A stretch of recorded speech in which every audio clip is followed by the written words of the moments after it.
আজ হলো ছুটির দিন, সকালবেলা হচ্ছে গরম গরম লুচি ব্রেকফাস্টে। আর আমার ঘরে এই ধরনের লুচিই আমি বেশি খাই। একটা বড় ডো করে সেটাকে ভালো করে বেলে মাঝখান দিয়ে কয়েকটা টুকরো করে নিয়ে এই লুচিগুলো করতে যেমন সুবিধে হয় তেমনি টেস্টি হয়। আর দেখো অল্প তেলে কি সুন্দর ছোট ছোট লুচিও ভাজা হয়ে যাচ্ছে। আর এদিকে আমি পাঁচমিশালি সবজি দিয়ে আর কাঁচা আম দিয়ে লুচির সাথে একটা তরকারি সাইডে করে নিচ্ছি।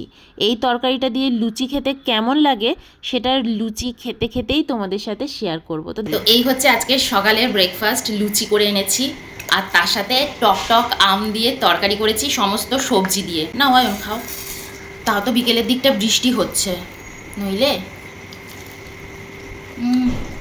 বলো। ব্যাপক হচ্ছে, খুব ভালো হচ্ছে। ছোটোবেলায় মা মাঝে মাঝে করতো এরকম টক আম দিয়ে লুচির তরকারি, রুটির তরকারি। আমটা একটু বুঝে দিতে হবে, এই হচ্ছে ব্যাপার। আমি কাঁচা পেঁয়াজ নিয়ে এসেছি, দেখলাম ব্যাপক হয়েছে।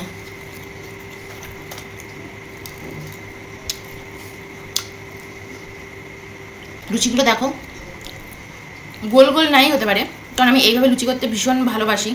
আর না সত্যি খাটনিও খুব কম। যাদের এরকম একা সংসার, না তাড়াতাড়ি করে খেতে দিতে হবে, একাই সব করতে হবে, তো তাদের জন্য না এরকম লুচি করে খাওয়া খুব মানে হেল্পফুল।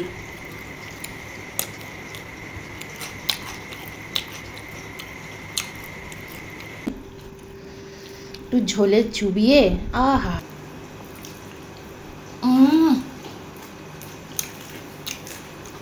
অসম। আমাদের বাড়িতে রোববার রোববার ব্রেকফাস্টে লুচি হতো, সাদা লুচি। তো খাচ্ছই না। আমি করেছি।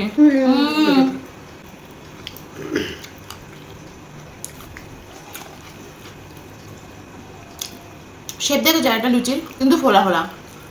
সকাল সকাল শেয়ার করে দিলাম কি খাচ্ছি, লুচি তরকারি।